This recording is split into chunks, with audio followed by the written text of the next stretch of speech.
let the calendar fool you. Winter-like weather in some parts of the Treasure State is far from over. Take a look at this video of a spring storm that caused travel disruptions on I-15 near Boulder Hill this morning. Heavy, wet snow blanketed roadways, causing the southbound lanes to briefly close as crews work to clear accidents and slide-offs. The interstate has since been reopened as the storm moves further east. Chief Meteorologist Ryan Dennis joins us now. He's been tracking this system. And Ryan, can we expect more overnight snow in the higher elevations this evening? Yeah, that's right. There was some snow at and above Mountain Pass level last night into this morning, and that did cause some travel impacts, especially in southwestern Montana. And more snow is expected in the mountains as we go through tonight and into tomorrow. But snow levels will be a bit higher tonight than they were last night, and we are not going to be seeing as widespread or as heavy of snow overnight tonight. So travel impacts are not expected tonight or tomorrow morning.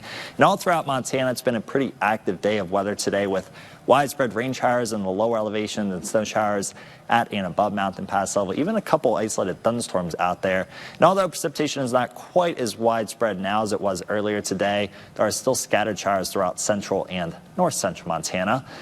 In Helena, we have received close to an inch precipitation since midnight. In Lewistown, close to a half-inch precipitation since midnight. But notice along the High Line, not much precipitation. Most locations have received less than a tenth of an inch precipitation during the day today. But more showers are in the forecast as we head into tonight and tomorrow.